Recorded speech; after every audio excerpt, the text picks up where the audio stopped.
तशरीफ रखें। अस्सलाम वालेकुम रहमतुल्लाह।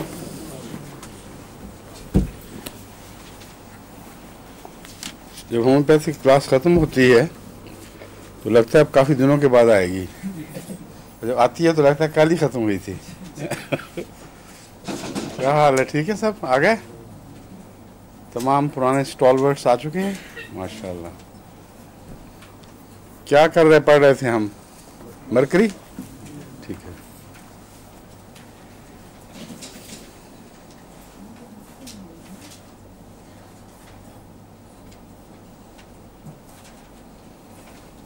Ulceration and inflammation of the cornea, ये बता चुका हूँ मैं। आँखों की कटार, फॉगी विजन। हाँ, फॉगी विजन। इसके साथ ये भी देखें कि इन्फ्लेमेशन ऑफ कॉर्निया और अल्सरेशन ऑफ कॉर्निया।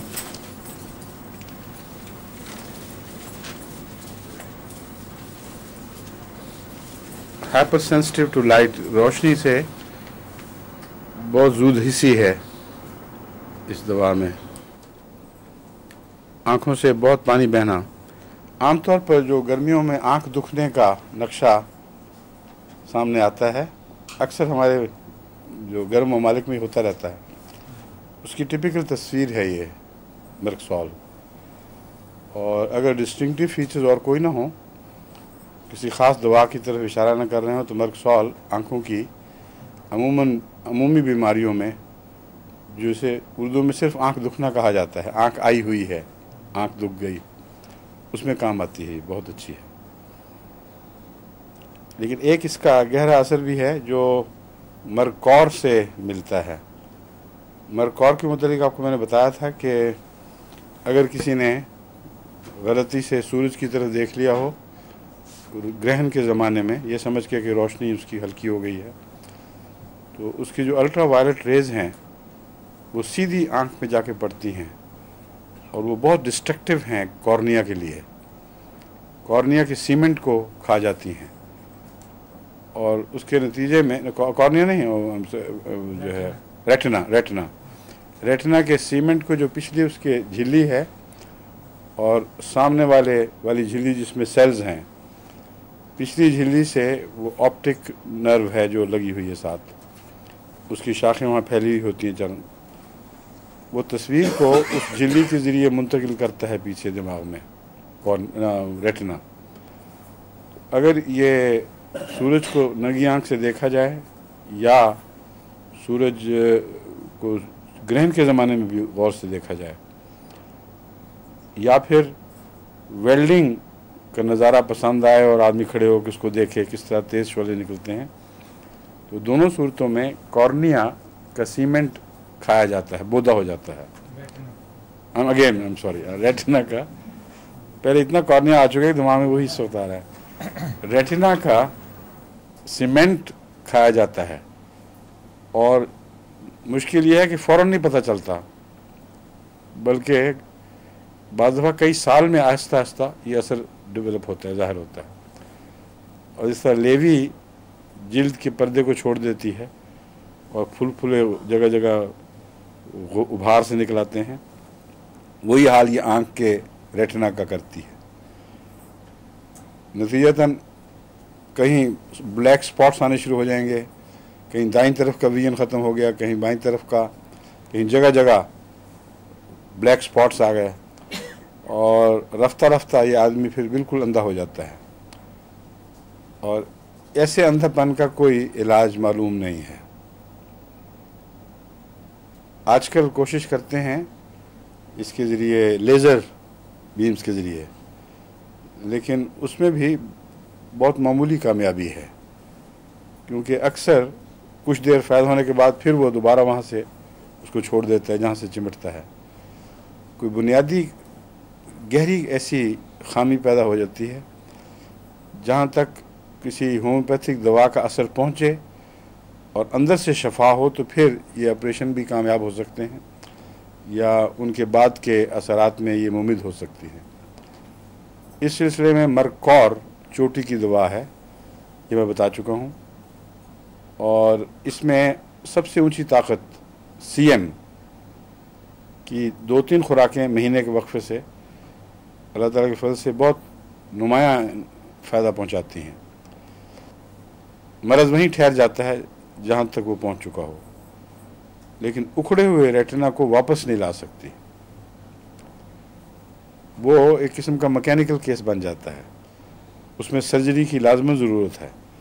اس لیے میرے خیال میں ہومیوپیتھی اور سرجری کو یہاں اکٹھے چلنا چاہیے ساتھ ساتھ. لیکن جن کیسز میں اس سے پہلے سرجریز کی ممکن نہیں تھی، جب تک لیزر ایجاد نہیں ہوا یا لیزر کا یہ مصرف معلوم نہیں ہوا، اس لیے اس وقت تک میں صرف مرگ کورس سے ہی فائدہ اٹھاتا تھا. اور بہت سے ایسے کیسز ہیں جن میں امپروومنٹ بھی ہوئی ہے، تھوڑی سی اتنی ڈیفینیٹ امپروومنٹ ہوئی ہے کہ جہاں مغربی ڈاکٹروں نے ان کو کہہ دیا تھا کہ چند مہینے میں اندھے ہو جاؤ گے، وہ لڑکا بعد میں نہ صرف اندھا نہیں ہوا بلکہ موٹر چلانے لگا، موٹر سائیکل چلانے لگا، دوسرے روزمرہ کے کام. اور یہ کوئی 8-10 سال پہلے کی بات ہے، اور اب تک کوئی ڈیٹیریوریشن نہیں ہوئی. پھر تو اس لیے ہومیوپیتھک علاج سے سرجری کو بھی کافی گہری مدد مل سکتی ہے اگر آپ سمجھتے ہوں کیسے علاج کرنا ہے.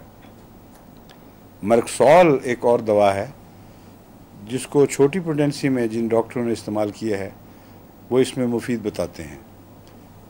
ان کے نزدیک مرکسول کی 30 to 200 پوٹینسی اگر مستقلاً ایسے مریض کو دی جائے تو ریٹنا کی بہت سی بیماریاں اس سے ٹھیک ہو جاتی ہیں.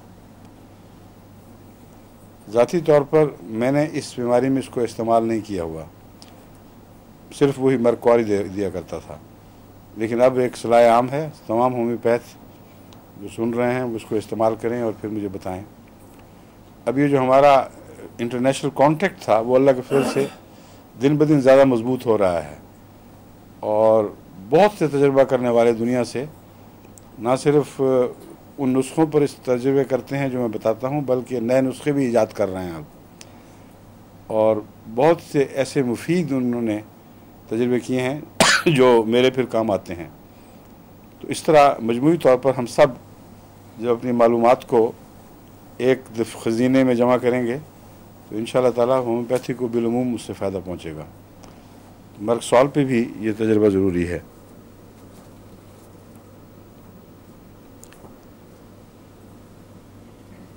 کانوں کی بیماریوں میں اس کی خاص علامت پیپ کی بدبو ہے اور اس کا رنگ.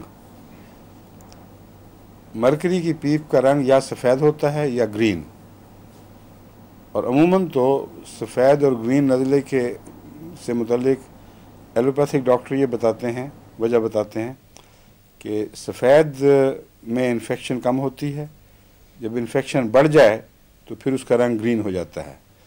پیچش میں بھی یہی پہچان عام طور پر بتائی جاتی ہے کہ جب پیچش کا رنگ گہرا سبز ہو جائے اس کا مطلب ہے کہ انفیکشن بہت زیادہ بڑھ چکی ہے. لیکن بعض ایسی دوائیں ہیں جیسے کہ مرکسول، اس میں دونوں علامتیں پائی جاتی ہیں اور بیچ کا رنگ زرد نہیں ہے، یا سفید ہے یا گرین ہے. اور کان کی بیماری میں گہرا سبز رنگ کا مواد جو خطرناک قسم کی مرکری کی بدبو رکھتا ہو وہی اس کی پہچان ہے. آپ اپنے اس میں بھی لکھ لینا کانوں والے حصے میں.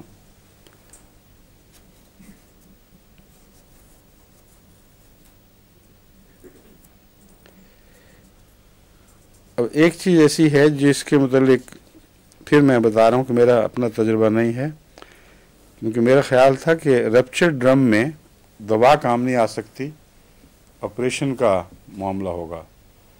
وہ جو آنکھ کان کے اندر ڈرم ہوتا ہے اس کے ایک پردے کے اوپر باہر کی آوازیں اثر ڈالتی ہیں تو اس میں صوتی لہریں پیدا ہوتی ہیں. اس کا دوسرے کنارے کا تعلق آڈیٹری نروز سے ہے. جو لہریں یہاں سے وہاں پہنچتی ہیں وہ اندر نروز میں ایک پلسز بن کے ویوز بن کر آگے چلتی ہیں، اور دماغ ان کو پھر ڈسائفر کرتا ہے، وہ لفظ سنتا ہے، جو باتیں بھی ہیں باریک سے باریک آواز کے فرق کو وہ جو نرو ہے وہ جب دماغی سینٹر تک پیغام پہنچاتی ہے تو وہ دماغی سینٹر انالائز کرتا ہے. اس لیے سافٹ سا ٹشو ہے دیکھنے میں بالکل ایسا ہی جیسا باقی ہے، لیکن ہر جگہ کی کمپیوٹیشن سینٹر الگ الگ ہے، اس کے کمپیوٹیشن کی کوالٹیز کیپیبلٹیز الگ الگ ہیں۔ اب یہ خود ایک بہت بڑا ایک چیلنج ہے دہریوں کے لیے، کوئی بھی ایکسپلینیشن ایوولوشن کی یا بلائنڈ سلیکشن وغیرہ کی اس مسئلے کو حل نہیں کر سکتی کہ دماغ کیسے ایوالو ہوا، اس قدر کمپلیکیٹڈ چیزیں اور صلاحیتیں دماغ کو کیسے عطا ہوئیں۔ لہر ہے صرف ایک اونچ نیچ، اس کا آپ سنتے ہیں اور فوراً سمجھتے ہیں۔ ٹیلی فون پر کال آواز آتی ہے تو آپ کہتے ہیں اچھا تم فلاں ہو، آپ نے 1 سال سے اس کی آواز نہ سنی ہو۔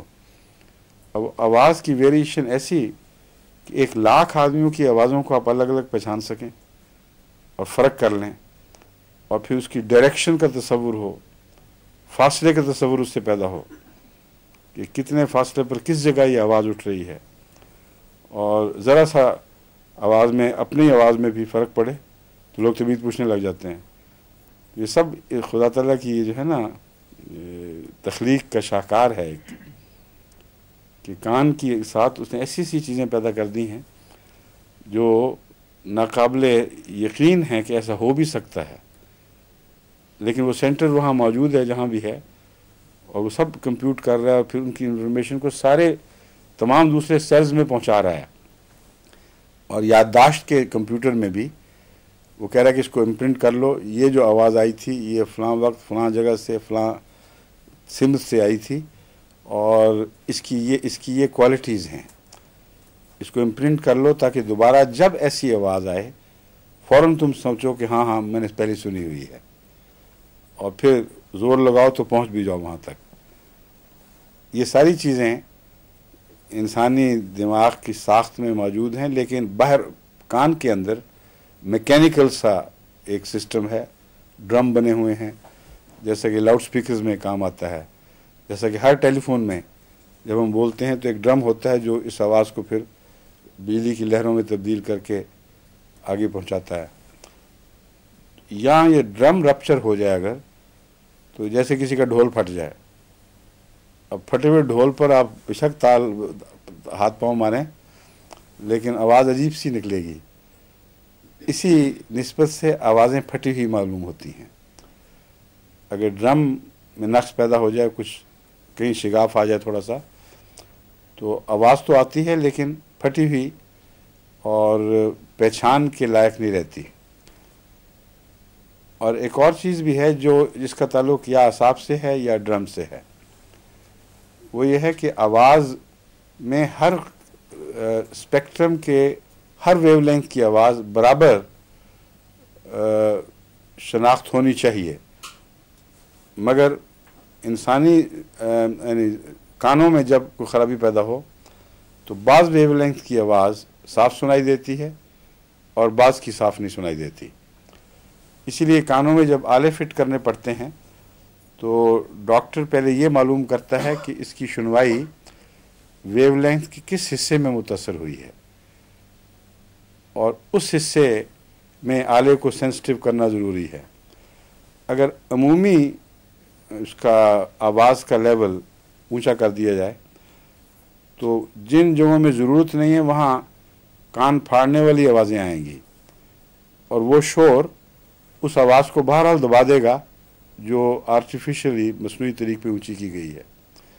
اس لیے یہ صرف یہ مسئلہ نہیں کہ بازار سے جا کے کوئی اپنا آلہ خرید لیں، لازماً ڈاکٹر سے اسپیشلسٹ سے ٹیسٹ کروانا پڑتا ہے، اور وہ دیکھ کر پھر بتاتا ہے کہ کس قسم کا آلہ کس ویو لینتھ میں آواز کو نمایاں کرنے والا آپ کو چاہیے۔ اور یہ سارے کام کان کے اندر اللہ تعالیٰ نے پہلے سے رکھے ہوئے ہیں۔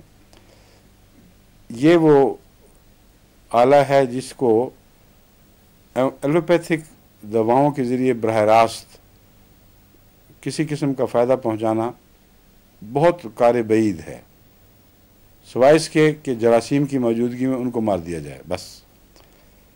جو باریک در باریک اندر محرکات ہیں اور وہ فیکٹر جو کنٹرول کر رہے ہیں، ان تک پیغام پہنچانے کا ایک ہی ذریعہ ہے کہ ہومیوپیتھک کے ذریعے کوشش کی جائے، اور یہ معلوم کیے بغیر کہ کیا وجوہات ہیں، صرف احساس پیدا کر دیا جائے روح میں کہ تمہارے کان میں کہیں سارے نظام میں، خواہ دماغ میں یا رگوں میں یا ڈرم کے پردے میں کوئی ایسی خرابی ہے جو اگر یہ زہر دیا جائے تو عموماً ہو جاتی ہے۔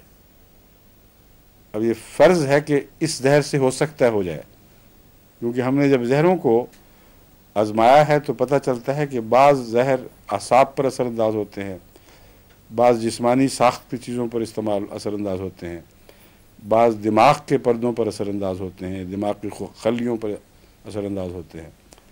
اب ہمیں تو نہیں پتہ لگ سکتا، کوئی ماڈرن سسٹم بھی ابھی تک ایسا ایجاد نہیں ہوا جو یہ باریک فرق کر دے کہ وجوہات کیا کیا تھیں، لیکن ہومیوپیتھک میں ہم فرض کریں اصل زر 100 والی بات چلاتے ہیں کہ ہمارا یہ اندازہ ہے کہ یہ حصہ جس رنگ میں بھی متاثر ہوا ہے، اگر فلاں زہر انسان کو دیا جائے تو اسی قسم کی علامتیں پیدا ہو سکتی ہیں۔ یہ پیغام ہے جو دیا جاتا ہے، اس کے خلاف ایک رد عمل پیدا ہوتا ہے۔ اس پیغام کو ڈسائفر کرنا یہ سب سے بڑا معجزہ ہے۔ میٹھی گولیاں جن میں اصل مادے کا کچھ بھی باقی نہیں رہا اور لہروں کی موجودگی کا کوئی پتہ کسی سائنسی آلے کے ذریعے نہیں معلوم کیا جا سکتا۔ جن لوگوں نے دعوے کیے ہیں ان کی مشینوں کا میں نے ٹیسٹ کر کے دیکھا ہے، سب گپے ہیں۔ اتنی باریک دنیا ہے کہ آج تک انسان اس مشین کو ایجاد ہی نہیں کر سکا جو مادے کا ہر نشان مٹ جانے کے بعد اس کو مزید ڈائلیوٹ کرنے کے نتیجے میں ارب ہا ارب گنا زیادہ اس کو ڈائلیوٹ کرتے چلے جائیں، پھر بھی جو کچھ موجود ہے اس کو محسوس کر سکے۔ لیکن انسانی روح محسوس کرتی ہے، رد عمل دکھاتی ہے، قطعی یقینی رد عمل دکھاتی ہے، اور اللہ تعالیٰ کے فضل کے ساتھ اتنے شواہد ہیں کہ کوئی متعصب ہی ہے جو آنکھیں بند کر سکے۔ بس جب تک خدا کی ہستی نہ ہو اس وقت تک ہومیوپیتھی ہو ہی نہیں سکتی۔ ایک خالق کل جو تمام حکمت کا سرچشمہ ہے، اس کے وجود کے بغیر انسانی نظام دفاع اور ہومیوپیتھک بے معنی ہو جاتے ہیں۔ اب اس کی مثال میں نے پہلے بھی دی تھی، سلیشیا کے اثرات۔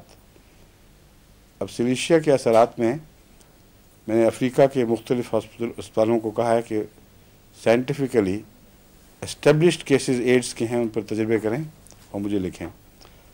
اس سے پہلے ایک خط ملا تھا کہ اب تک جو میں نے دی ہے 2 کیسز میں مکمل شفا ہو چکی ہے اور باقی ابھی زیر نظر ہیں، ان کی رپورٹ بعد میں بھیجوں گا۔ اب ایک خط پرسوں ملا ہے جس میں لکھا ہے کہ 2 کیسز، اب مجھے یاد نہیں کہ وہی ہے یا کوئی اور، اس میں بھی 2 کا ذکر ہے کہ 2 کیسز تو ایسے تھے جو اچھی طرح اسٹیبلش ہو چکے تھے، تمام ڈاکٹری ذرائع سے معلوم تھا کہ ایڈز ایکٹیو صورت میں آگے بڑھی ہوئی ہے، اور ایک سلیشیا کی خوراک کے بعد اس کا نام و نشان تک نہیں رہا۔ لیکن کئی ایسے کیسز ہیں جن میں ایک خوراک نے کوئی اثر نہیں کیا۔ میں جو دیا کرتا تھا وہ مہینے میں ایک خوراک، بعض دفعہ اگر زیادہ خطرناک کیس ہو تو 10 دن یا 2 ہفتے کے بعد بھی سلیشیا کو ریپیٹ کرتا رہا ہوں۔ انہوں نے یا سمجھا نہیں یا مجھے بتانا بھول گیا ہوگا، یہ وہ سمجھتے تھے کہ صرف ایک دے کر بیٹھ جانا ہے۔ تو جب انہوں نے دیکھا کہ کوئی اثر نہیں ہوا تو انہوں نے پھر ریپیٹ کرنی شروع کی، اور ریپیٹ ہونے کے بعد جو رسپانس ہوئی ہے وہ بہت ہی انکریجنگ ہے۔ وہ کہتے ہیں جن مریضوں کو میں سمجھتا تھا کہ اس کے دائرہ اثر میں نہیں ہیں، انہوں نے حیرت انگیز رسپانس شروع کر دی ہے، اور میں مانیٹر کر رہا ہوں، جو بھی نتیجہ نکلے گا وہ انشاءاللہ آپ کو باقاعدہ سائنٹیفک حوالوں کے ساتھ بھجواؤں گا۔ اب یہ 1 لاکھ آپ کو پتہ کیا چیز ہے؟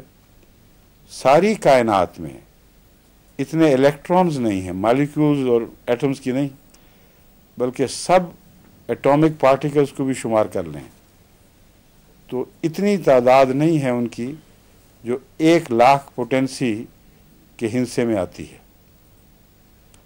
1 لاکھ پوٹینسی کا مطلب ہے 1 لکھ کر اس کے دائیں طرف 2 لاکھ صفریں ڈال دیں۔ اب جن کو حساب سے واقفیت نہیں ان کو تو پتہ نہیں، وہ بچ گئے، ورنہ جن کو حساب آتا ہو وہ پاگل ہو جائیں گے سوچ کے یہ کیا چیز ہے۔ माइंड बॉगलिंग है, अनबिलीवेबल। इतनी डेल्यूशन का तस्वुर ही नहीं है। इससे बहुत पहले बहुत निचली पोटेंसियों में 1000 में जाकर ही ये एटम्स खत्म हो जाते हैं।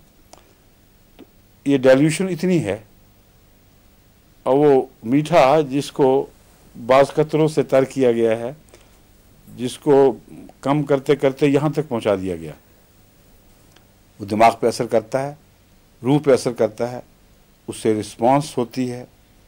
और वो चीज़ें जिनमें इंसानी शिफा का इल्म बिल्कुल हथियार डाल बैठा था, उनमें अंदर से कुछ मुकाबले की ताकत पैदा होती है और वो खुदा के फजल से ठीक हो जाता है। अब इसके लिए कोई लॉजिकल एक्सप्लेनेशन साइंटिफिक टर्म्स में है कोई भी नहीं, मगर एक है सिर्फ, साइंस नाम है मुशाहदे का। समझ आए या ना आए, जहाँ मुशाहदा लेके जाए उंगली उसको पकड़ाओ और उसके पीछे चलो, तअस्सुब को रास्ते में हायल नहीं होने देना। बस होम्योपैथिक कोई क्वैकरी नहीं है, बल्कि मुशाहदा है, और मुशाहदे के नतीजे में ये उंगली जहाँ हमें पहुँचाती है हमें पहुँचना पड़ता है, और जा रही है अल्लाह की तरफ। ये बड़ी मज़े की बात है। दूसरी बात इसमें काबिल तवज्जो है कि पोटेंसीज बाज़ जगहों में असर करती हैं, बाज़ नहीं करती।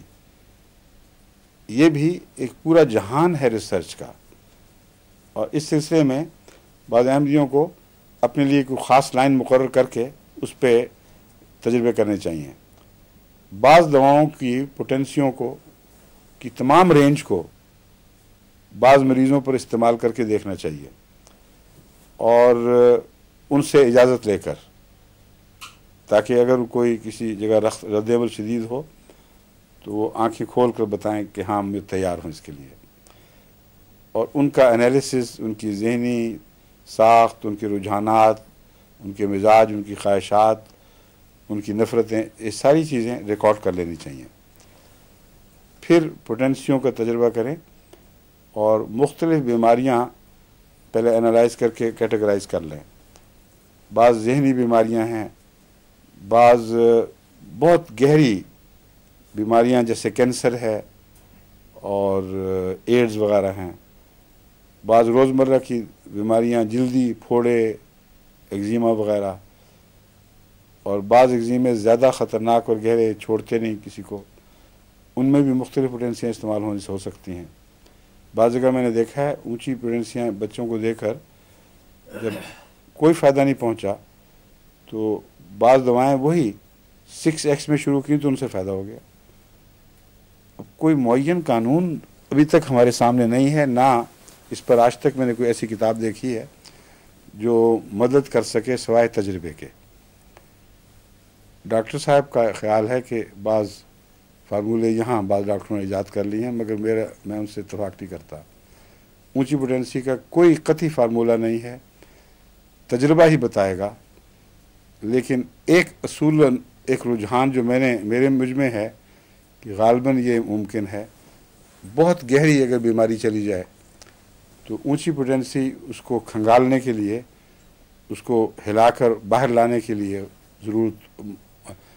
ज़रूरत पड़ सकती है, मगर क्या वो शिफा भी दे देगी या सिर्फ उसको उभार कर ऊपर लाएगी, ये अभी फैसला तलब बात है। सिलिशिया ही में एक और तजर्बा ये हुआ, एक चंद केसेस ऐसे हैं जिनमें मैं वो एंडोमेट्राइटिस की मुश्किल बीमारी और ख़तरनाक बीमारी पे तजर्बे कर रहा हूँ।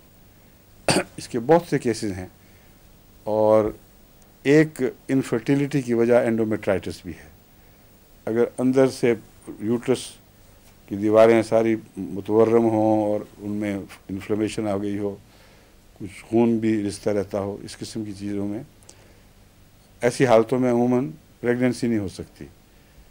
और बाज़ दफ़ा एंडोमेट्राइटिस अपनी इलामतें ज़ाहिर किए बग़ैर मौजूद रहता है। बाज़ दफ़ा क्रॉनिक स्टेज ऐसी है जो कोई तकलीफ़ पैदा नहीं करती, और जब तक कोई अच्छा गायनोकोलॉजिस्ट तो सारे केस का मुआयना करके ये फ़ैसला ना करे कि ये बीमारी है, बाज़ औरतों को पता ही नहीं चलता। जब उनसे पूछे होम्योपैथ कि कोई तकलीफ़, कोई और, बिल्कुल ठीक हूँ, सब कुछ नॉर्मल है। اس لیے اس چیز پر میں آج کل تجربے کر رہا ہوں.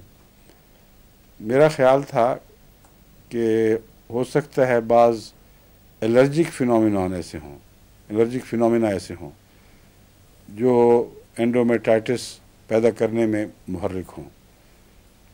تو اس سلسلے میں ایک کیس میں نے سلیشیا 1 لاکھ کی ایک خوراک تجویز کی، اور اس مریضہ نے جو رپورٹ دی ہے مجھے چند دن پہلے، میں حیران رہ گیا. اس نے کہا کہ اینڈومیٹرائٹس کا تو مجھے پتہ نہیں، مجھے علامتیں کوئی نہیں تھیں جس سے میں کہہ سکوں، لیکن میری بڑی خطرناک الرجی تھی جس سے میں بعض وقت ساری رات چھینکیں لیتی تھی. اور ان کے خاوند بھی ساتھ تھے، انہوں نے کہا کہ توبہ توبہ، چھینکیں تو میں بھی نہیں سوچ سکتا تھا ساری رات. ایک ہی خوراک سلیشیا کی کھائی، وہ ٹھیک ہو گئی.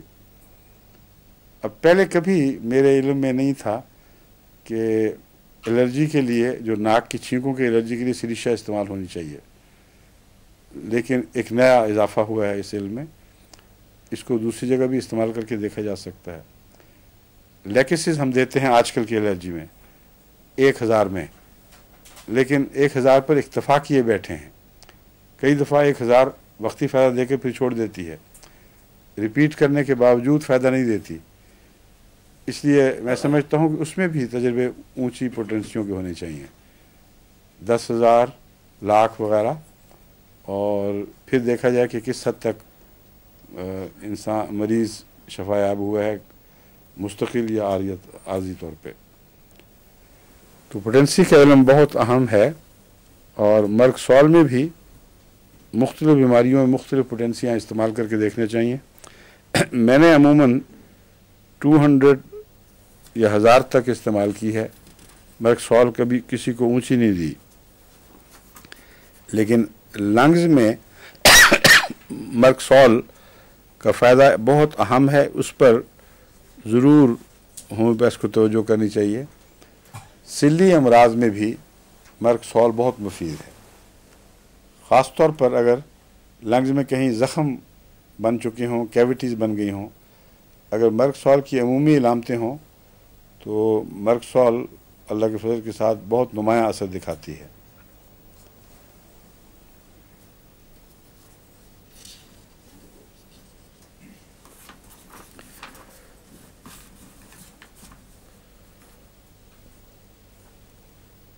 پیروٹیڈ گلینڈز سوجے ہوئے اور انلاج ہوتے ہیں. کولڈ کے متعلق اس میں ایک چیز خاص طور پر قابل توجہ ہے، کامن کولڈ سے اس کا ایک تعلق ایسا ہے کہ علامتیں ہوں یا نہ ہوں، اگر کسی مریض کو کامن کولڈ میں نزلے میں مرگ سوال دی جائے تو فوراً فائدہ دیتی ہے. جب ٹھیک کرتی ہے تو 1 سیکنڈ میں ٹھیک کر دیتی ہے. میں نے خود اپنے اوپر تجربہ کر کے دیکھا ہے، ربا میں پرانی بات ہے. استعمال کی تو آنن فانن جو نزلہ غائب ہو گیا، لیکن جب دوبارہ آیا تو پھر اس سے فائدہ نہیں ہوا. اس لیے کامن کولڈ سے کوئی اس کا ایسا تعلق ہے سطحی طور پر کہ اس کو فوراً درست کرتی ہے، مگر اس کا کرونک علاج نہیں ہے. اس لیے اس پر بنا نہیں کرنی چاہیے. اس کی بجائے اگر کامن کولڈ کی ٹینڈنسی ہو جس کو مرکری سے فوراً آرام آئے تو مستقل طور پر کالی آیوڈائڈ اس میں بہتر علاج ہے.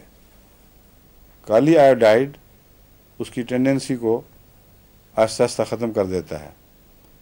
ان دونوں کا ریلیشن شپ ہے آپس میں کوئی، اور غالباً وہ السریشن پیدا کرنے کی ٹینڈنسی ہے. نزلہ بھی جب پیدا ہوتا ہے تو کہیں ایک دکھن کا سپاٹ بن جاتا ہے اور وہاں سے وہ بڑھتا ہے. مرکری کا چونکہ سورس سے انفلمیشن سے گہرا تعلق ہے، یہ فوراً اس سپاٹ کو وقتی طور پہ فائدہ ٹھیک کر دیتی ہے ایک دفعہ.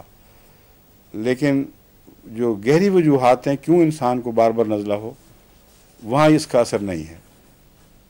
وہاں کالی آیوڈائڈ کا ہے جس کا دونوں جگہ اثر ہے. سپاٹس کے اوپر جو السر بننے کی کا رجحان رکھتے ہوں اس پر بھی کالی آیوڈائڈ کا اثر ہے، اور وہ گہری وجوہات جو نزلاتی بیماریاں پیدا کرتی ہیں ان سے بھی تعلق ہے. اس لیے وہ بھی ایک دوا کافی نہیں ہے نزلوں میں، یہ میں یہ نہیں کہہ رہا کہ صرف اسی کو استعمال کریں. اگر مرکری عارضی فائدہ دے تو نسبتاً مستقل فائدے کے لیے پوٹیشیم آیوڈائڈ کو استعمال کرنا چاہیے.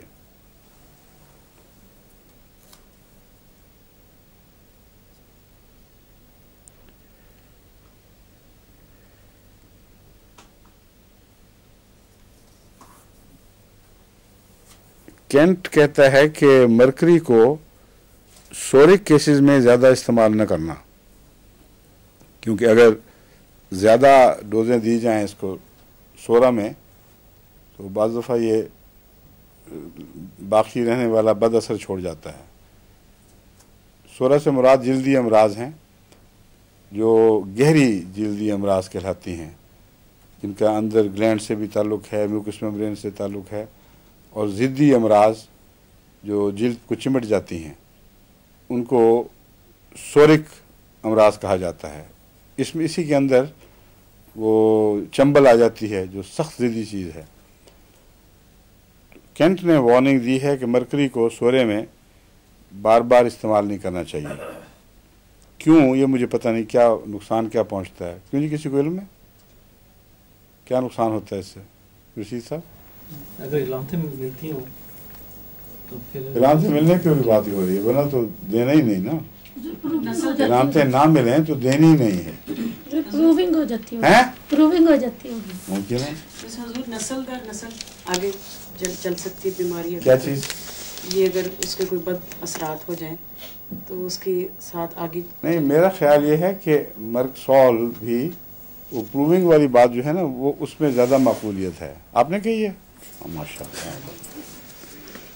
جس طرح ہم ایک دوا دیں ایلوپیتھک میں جسم کے بعض اعضاء پر وہ صحت مند اثر ڈال رہی ہوتی ہے، لیکن اس کے کچھ منفی اثرات ہیں جو دوسرے اعضاء پر پڑتے ہیں جو بیک وقت جاری ہیں. جیسے مثال میں نے اسپرین کی دی تھی، سر درد کو ٹھیک تو کرتی ہے لیکن جو میوکس میمبرینز ہیں، جھلیاں معدے کی، گردے وغیرہ کی، ان کے اوپر اس کا اثر منفی ہے، تیزابی اثر ہے جو آہستہ آہستہ ان کو کھاتا ہے، یعنی جھلیوں کو کھوکھلا بودا کر دیتا ہے.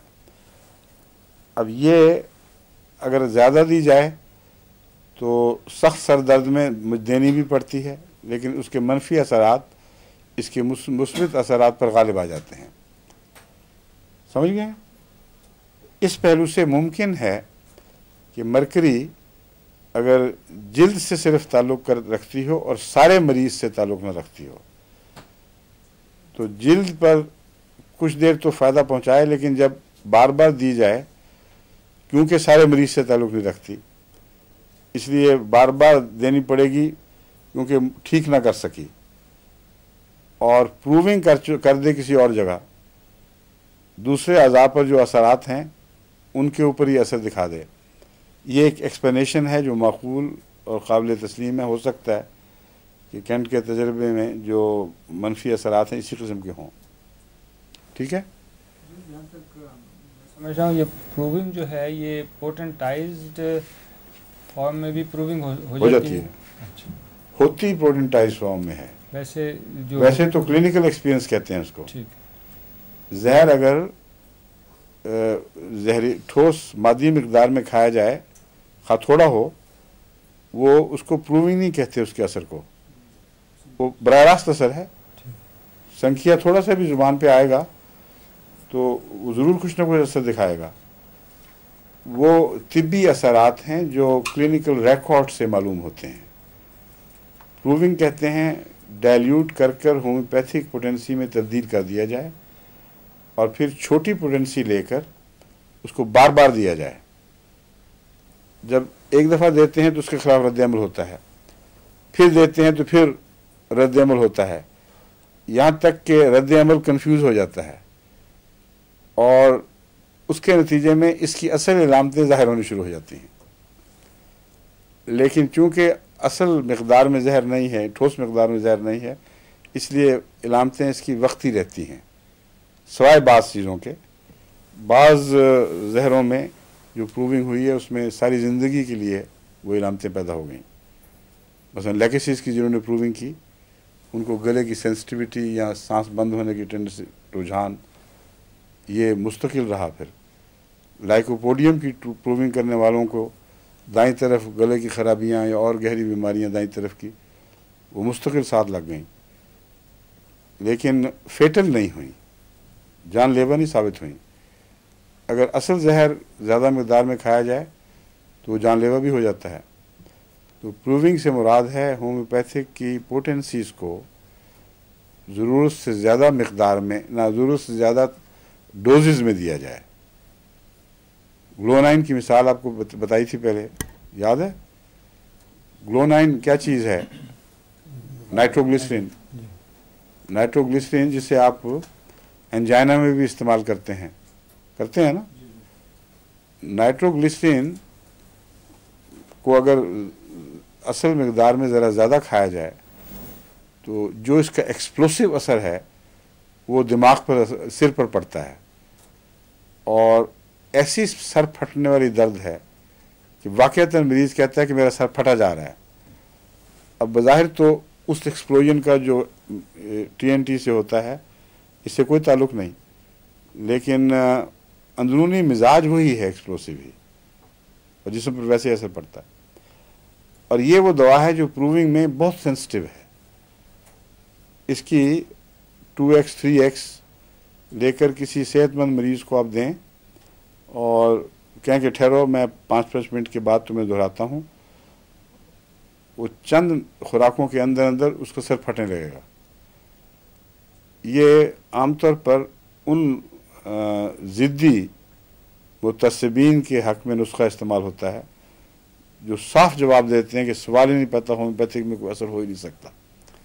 मेरी भी एक दफ़ा एक मरहूम डॉक्टर से इसी किस्म की बहस चली थी, बड़ी इंटेलेक्चुअल की मरीज लगी हुई थी उसमें। वो वैसे बहुत मुखलिस फ़िदाई आदमी थे, बेतकल्फ़ी थी मुझसे, इसलिए ऐसी बातें कर लेते थे हम।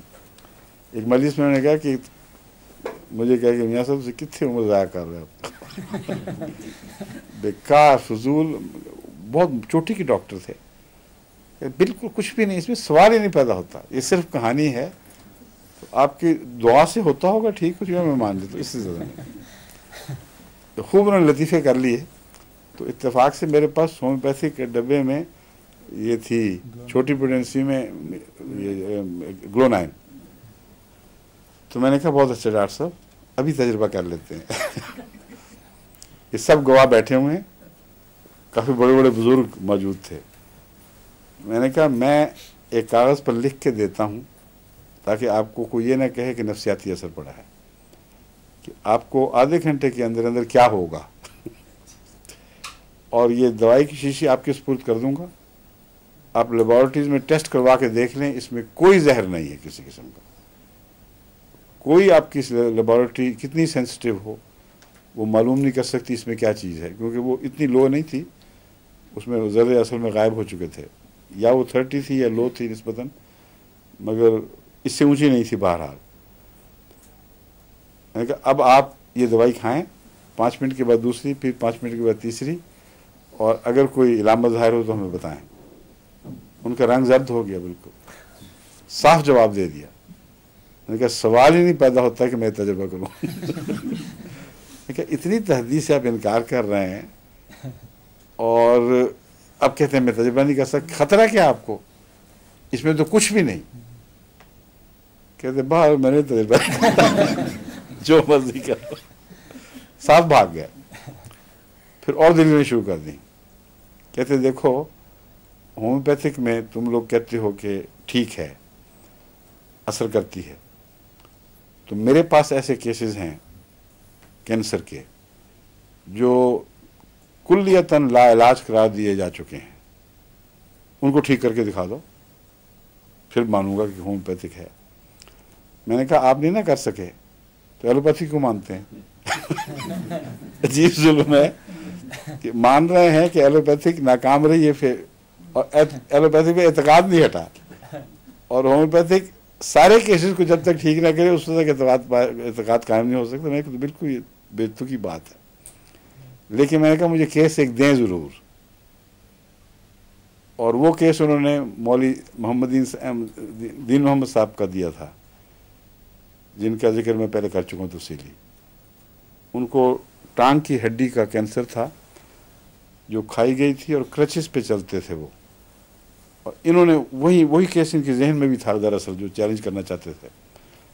कहते थे मुझे इस्लाह और शाद ने भेजा हुआ ये केस और मैं हर किस्म की रेडिएशन के ज़रिए दूसरी ट्रीटमेंट कर चुका हूँ और मैंने अब उनको लिख दिया है कि मरीज़ अपना संभालें, जिस हद तक आराम पहुँचा सकते हैं पहुँचाएँ, 6 महीने के अंदर अंदर ये लाजिमन मर जाएगा। ये उनका दावा था। मैंने कहा मैं दावा नहीं करता कि 6 महीने ज़रूर ज़िंदा रहेगा, मगर मैं आपकी तहद्दी को तस्लीम नहीं कर सकता, बिल्कुल गलत है और मैं तजर्बा करूँगा। उस पर अल्लाह ताला ने अजीब तरह मदद फरमाई कि शौकी को दमे का हमला हुआ जो किसी चीज़ से ठीक नहीं होता था। यहाँ तक कि मैंने जब सारा मटीरियल मेडिकल दोबारा पढ़ा तो फास्फोरस उसकी दवा निकली और फास्फोरस से वो ठीक हो गई अल्लाह के फजल से। फास्फोरस पढ़ते हुए ये हड्डी के कैंसर का जिक्र बड़ा नुमाया मिला मुझे। मैंने कहा कि हड्डी के कैंसर जब ये नेक्रोसिस हो जाए और खाई जाए हड्डियाँ अंदर से, उसमें फास्फोरस बड़ा अजीब असर दिखाती है। तो मैंने उनको जो छुट्टी पे थे ऑन डेथ लीव, 6 महीने की छुट्टी पे गांव पहुंच गए थे अपने, उनको मैंने भिजवा दी फास्फोरस 30। मैं ये खाते रहें और वज़न करते रहें, क्योंकि ये मुझे पता है कि अगर इसको कैंसर में किसी किस्म का भी हो, अगर वज़न गिर रहा हो और वो रुक जाए और बढ़ना शुरू हो जाए तो ये यकीनी इलामत है कि खुदा के फजल से शफा हो रही है, वरना वज़न ज़रूर गिरता चला जाता है। तो उनसे कहा मैंने तोल के मुझे बताते रहें बस। महीने के बाद रिपोर्ट आई कि मैं तुला हूँ फिर और गिरा नहीं है। मैंने कहा किस चीज़ पे तुले थे? तो पता लगा वो तकड़ी का तोल जो होता है ना, वो टाल का है, आग जलाने वाली लकड़ी, उसके एक तरफ बैठ के दूसरी तरफ बेचारों ने। तो फिर उनको समझाया, पता नहीं मुझे याद नहीं कि मशीन भेजी है क्या किया, मगर उनको बताया बड़ा डेलिकेट मामला है ये लकड़ी के टाल वाला किस्सा नहीं है। उन्होंने फिर भेजनी शुरू की रिपोर्ट। 3 महीने के अंदर अंदर यकीनी तौर पर वज़न बढ़ना शुरू हो गया और 6 महीने के करीब वो आए हैं मेरे दफ्तर में चलकर, क्रचेस फेंक चुके थे, स्ट्रेट वॉक करके अंदर दाखिल हुए हैं। ना सिर्फ एक कैंसर रुका बल्कि हड्डी की ग्रोथ, हड्डी के अंदर जो ज़ख्म बन गए थे दोबारा ग्रोथ हुई है और उनको मिला दिया है उसने। और 6 महीने के बाद इस्लाह और शाद में रिपोर्ट की है हाज़िरी की। उसके बाद शायद 18 साल या कितने फिर ज़िंदा भी रहे हैं खुदा के फजल से। एक दफ़ा सेकेंडरीज अपीयर हुई दिमाग में और फिर उसका होम्योपैथिक इलाज किया गया, फिर वो खुदा के फजल से ठीक हो गए। तो ये होम्योपैथी कोई कहानी किस्सा नहीं है, एक हकीकी ठोस चीज़ है। सिर्फ आपको ये मालूम होना चाहिए कि कौन सी दवा किस जगह किस पोटेंसी में इस्तेमाल होनी चाहिए, समझें। तो पोटेंसियों की बाद मिसालें देता हूँ, वरना बाकी सब तो आपको तहकीक करनी होगी।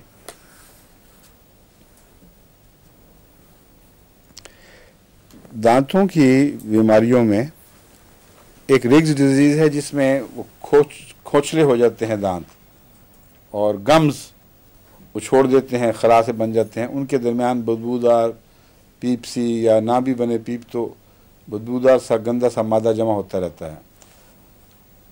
अगर ये सारे दांतों में हो तो फिर ये रिग्स डिजीज़ है, या ज़्यादा दांतों में हो। अकेला एक दांत अगर इस तरह का नमूना दिखाए तो वो रिग्स डिजीज़ नहीं है, उसकी कोई मुकामी ख़राबी है।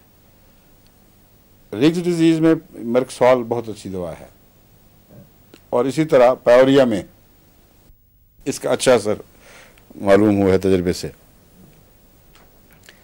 दांतों की खराबियों में उनका स्याह पड़ जाना और जड़ों से खाया जाना या क्राउन से खा के अंदर उतरना, ये मेरक्सॉल के मारूफ दायरे में है।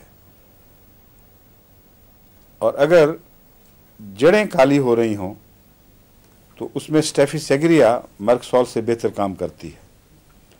इसलिए स्टेफिसेग्रिया और मेरक्सॉल दोनों को आप दांतों के ऐसे मर्ज़ में जहां वो गल कर काले हो रहे हों और کھائے جا رہے ہوں, یہ بھی نیکروسس ہے ایک قسم کے دانتوں کا, اس میں یہ دونوں دوائیں بہت فائدہ مند ہوتی ہیں.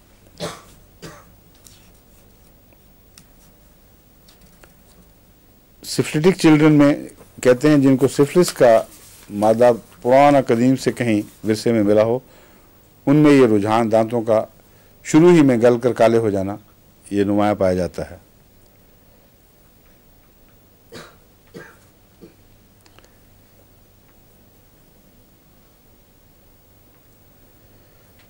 زبان میں اس کے اثرات یہ ہیں کہ موٹی پھیلی ہوئی سی اس کے کناروں پر دانتوں کے امپرنٹس, اس کے نشانات دونوں طرف جہاں زبان دانتوں سے لگتی ہے وہاں اس کے نشانات آ جاتے ہیں زبان پر.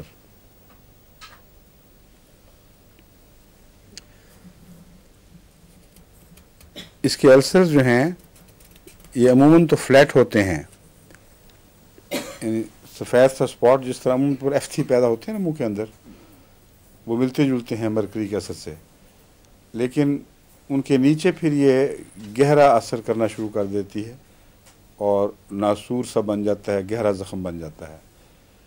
مرکری میں یہ اثر اتنا نمایاں ہے کہ بعض دفعہ کلے کے ایک اندر سے زخم شروع ہوا اور پار اتر گیا ہے اور کلے میں سوراخ کر دیتی ہے, جیسے عطشے کے مریضوں میں اس قسم کے زخم ملتے ہیں. سفلس سے چونکہ اس کا مزاج ملتا ہے, اس لیے منہ کے زخموں میں جو خطرناک ہوں, لمبا عرصہ رہیں, ان میں مرکری کو ضرور استعمال کر کے دیکھنا چاہیے.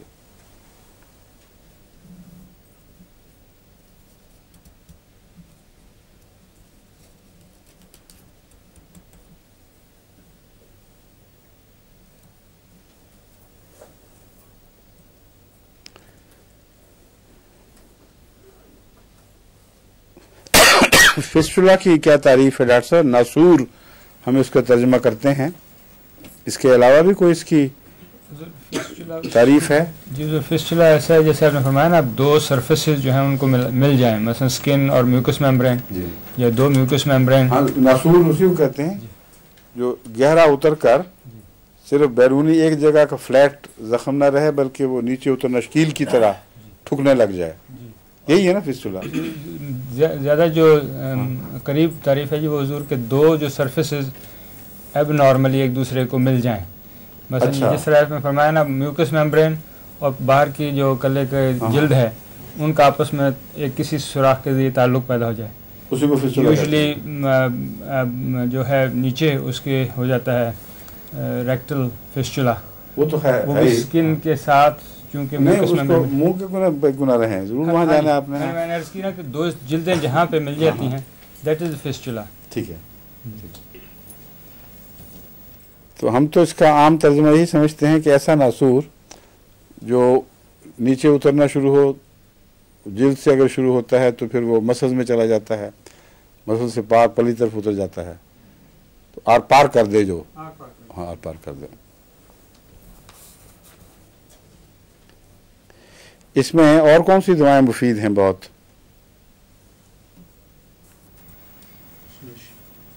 کالی آیوڈائٹ بھی اچھا فسٹولا میں. اور منہ میں جو فسٹولا پیدا ہوتے ہیں اس کے لیے اسپیسیفکلی کون سی مفید ہیں؟ ٹھیک ہے, فلورک ایسڈ اور سلیشیا. کاربو اینیملس کی بتائیں.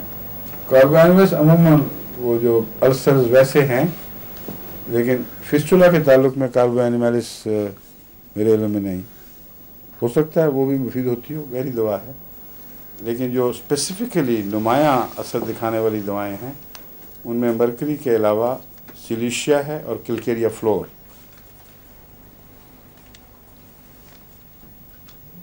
لیکن سلیشیا کو مرکری کے مان بعد نہیں دینا, بیچ میں اس کو ہیپر سیلف سے انٹروڈوز کرنا ہے, یہ قانون نہ بھولیں.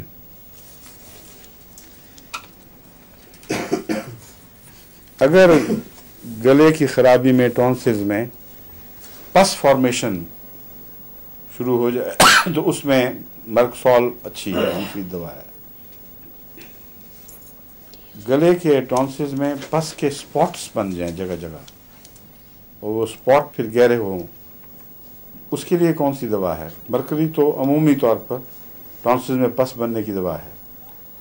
उसमें एक और दवा है जिसका मरकरी से आपस में रिश्ता है, बहुत ताल्लुक है। नहीं, फाइटोला का।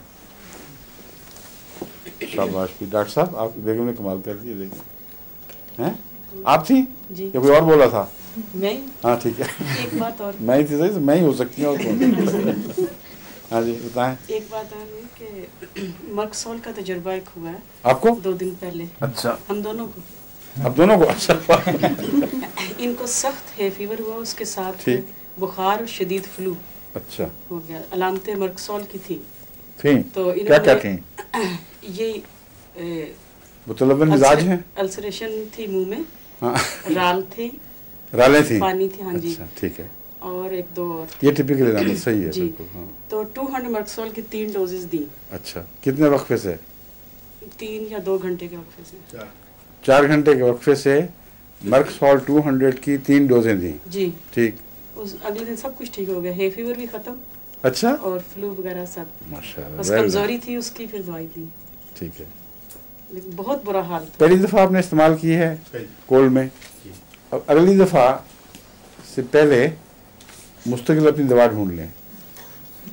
काली आपने बताई, मैंने लिखी है काली काला जरूरी नहीं है। अच्छा। मैंने इसलिए उसी वक्त भी कह दिया था कि कालो आयोडाइड अमूमन मर्कसॉल के बाद काम आती है।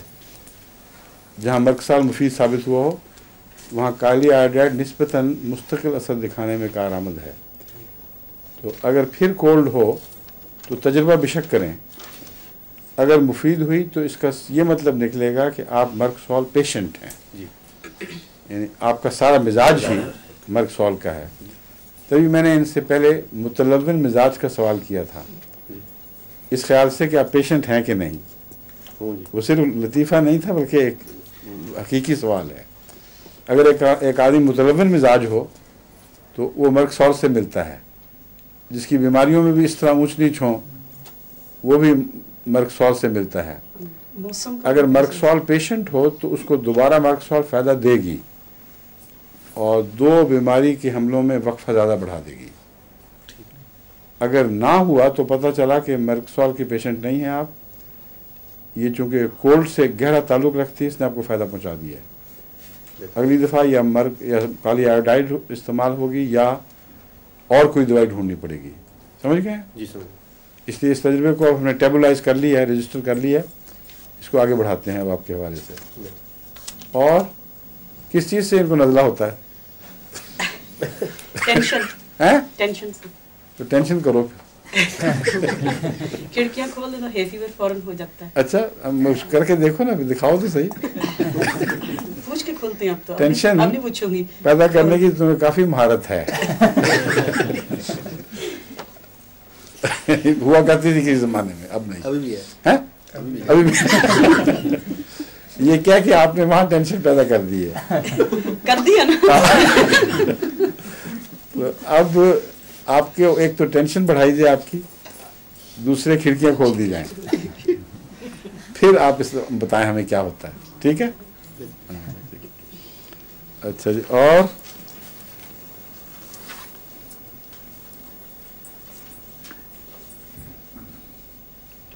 इसमें जो एवर्शंस हैं, यानी जिन खानों से नफरत है, उनमें कुछ तो हैं जिसका हमारे साथ ताल्लुक नहीं, कोई नहीं, वाइन ब्रांडी वगैरह, मीट, कॉफ़ी, चिकनी खाने, बटर, मक्खन वगैरह, इन सब से मर्कसॉल पेशेंट को एवर्शन होती है और ये इनमें नहीं पाई जाती इलामत। नहीं ना पाई जाती। मीट तो आप शौक से खाते हैं जी, है ना जी। फैट भी पसंद है जी, हाँ ठीक है। तो ये सारी चीज़ें इकट्ठी देखनी पड़ेंगी। एक चीज़ का फुकदान ज़रूरी नहीं कि उस दवा के फुकदान को मुस्तलज़म हो। नोट करें अमूमी इलामतें, फिर मर्कसॉल से वैसे भी कंपेयर करके देखें।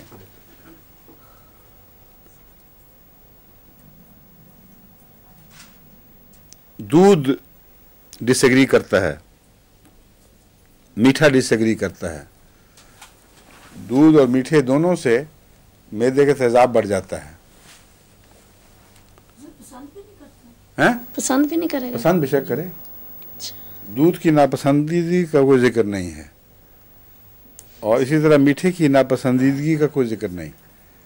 पसंद होते होंगे लेकिन इससे खटास पैदा हो जाती है। ये सारी इलामतें मेरे बेटे की, लेकिन मीठा बहुत खाता है, तो मैंने कहा लेकिन क्या वो भी इलामत ही है कि, लेकिन क्यों कह रही हो?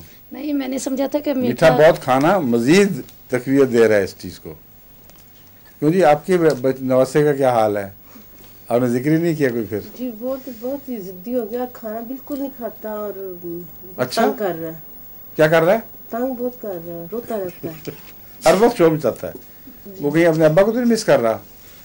जर्मनी से आया हुआ है, हवा में जाना चाहता है उस अच्छा खुली हवा में। आपके पीछे खुला सहन है, सुबह बिठा दिया करें बाहर ले जाकर, क्या हर्ज है? चोटें बहुत काफी खुला सहन है आपका। चोटें बहुत लग जाती है उसको। वहाँ घास पे क्या चोटें लगनी है?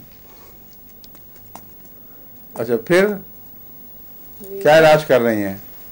वही सारा कैमोमिला दिया उसको 1000 में? जी कितने दफा? 1000 में 30 में दिया। नहीं, कैमोमिला 1000 में देना चाहिए। मिजाज पर 30 में कोई खास असर नहीं होता कैमोमिला का। 1000 की ताकत में हफ्ते में एक दफा 3-4 खुराकें दे दें उसको, ठीक है जी। ये तो बड़े आदमियों के मिजाज पे भी असरअंदाज हो जाता है माशाल्लाह।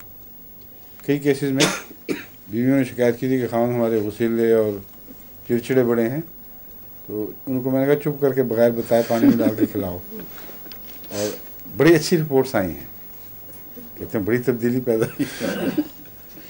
इसलिए भी नहीं बताया कि वो कहीं ये ना समझें कि नफसियाती असर होगा इसका। और कुछ एक और भी वजह है कि फिर उनको बीवियों पे गुस्सा और भी आता है कि हमारी शिकायत की है, समझे ना।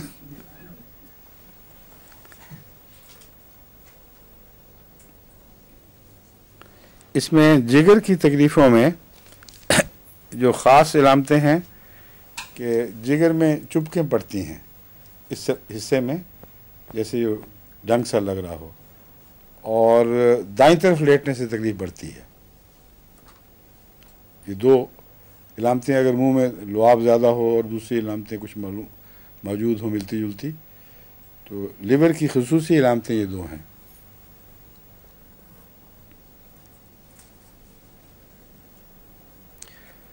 पेचिश से इसका बड़ा गहरा ताल्लुक़ है। आमतौर पर रोज़मर्रा की पेचिश में ये काम आ सकता है। कॉलिक, हर किस्म के रंबलिंग, डिस्टेंशन, पेट उफारा हुआ और दर्दें कभी इधर कभी उधर, और उनमें अगर स्टिंगिंग भी मौजूद हो, जैसे मक्खी ने डंग मारा है, उस वक्त ये दवा ज़्यादा मुफीद है, यानी ज़्यादा एप्लीकेबल है, ज़्यादा करीन है उस मरज़ के।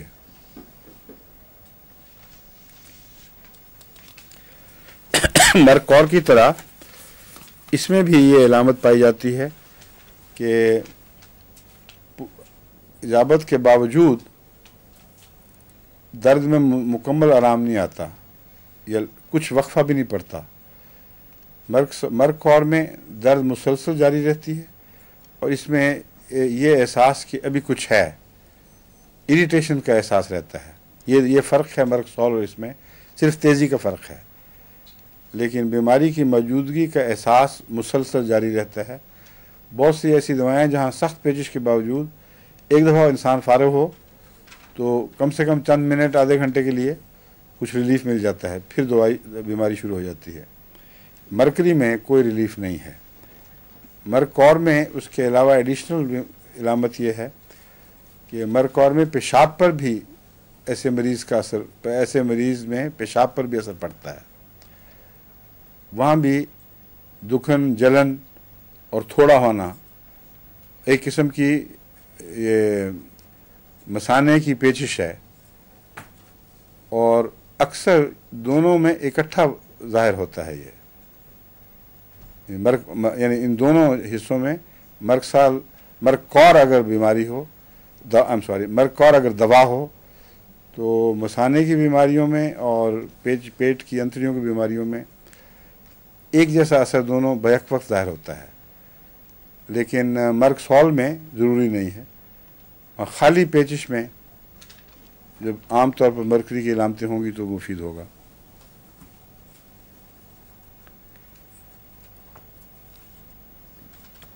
मैंने आपको बताया था ना गर्मियों की पेजिश में ख़ास तौर पर अगर खूनी हो तो कौन सी दवा मुफीद है? और एपिकॉक, एक्रोनाइट और एपिकॉक, उसमें मरकरी भी लिख लें। अगर वायलेंस ज़्यादा हो और खून आए खुला खुला तो फिर मरकौर है उसकी। अगर ऐसी नुमाया वायलेंस ना हो मगर दर्द हो और म्यूकस आँव ज़्यादा आती हो, खून की आमदिश हो मगर खून के फवारे न चलें, ऐसी सूरत में मरकसॉल मरकौर से ज़्यादा बेहतर असर दिखाती है। ये वक्त हो गया है? हाँ हो गया, ठीक है। अच्छा आप इजाज़त दें, बाकी इंशाल्लाह कल हैं। अब और दवाइयों के भी नोट्स ले लो मुझसे। ये ख़त भी दिखा पढ़ना था, ये कल बता देना जी। माशाल्लाह आना शुरू हो गया स्टॉक हमारा, ये देख लें। 8 बोतलें आ गई हैं। ये कौन सा है? Rhus toxicodendron, correct, 200, excellent. हाँ जर्मनी की जब बनी हुई असल शीशी देख लो, असल जर्मनी की है ना, सील बंद है, सील। हाँ बिल्कुल ठीक है। अब इसको भरवाना शुरू कर दें। जैसे ही आदमी आएगा तो शुरू कर दें। स्टिकर्स को आप भी शुरू कर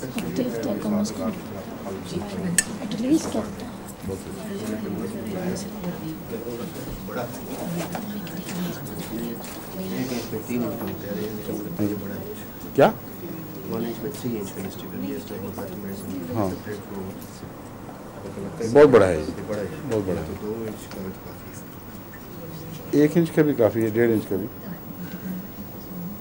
ये 1 इंच स्क्वायर है करीबन, 1.5 इंच समझ लें, 1.5 और आधा इंच या 1.5 और 1 है। इस स्टिकर बड़ा करने के लिए जब मर्जी मोटा लिखवा लें, हमें क्या इससे? ये तो कोई बात ना हुई, ये जिन्होंने मोटा लिखवा दिया इस स्टिकर भी मोटा ले लो। हमारी ये बहुत मोटा है, 1.5 इंच या 2 इंच से ज़्यादा ज़रूरत नहीं, समझ गए? ये 2 इंच है, ये 2 इंच है। हाँ 2 इंच है, 2 इंच काफ़ी है। हैं? 2 इंच से कुछ कम, ये नाप लें असल नहीं, अभी नहीं, बाद में जाके नाप लेना पूरा। और चौड़ाई इसकी इतनी हो या कुछ कम हो तो कोई हर्ज नहीं, ठीक है। नहीं जी अब खुदा खुद से तैयारी कर लें आप दवाइयों की और तजुर्बों की। मैंने कहा आपकी बेटी और दामाद यहीं हैं अभी तक या चले गए हैं? यही है, कितनी देर तक? सैटरडे तक है। अच्छा अच्छा, ठीक है। अस्सलाम वालेकुम।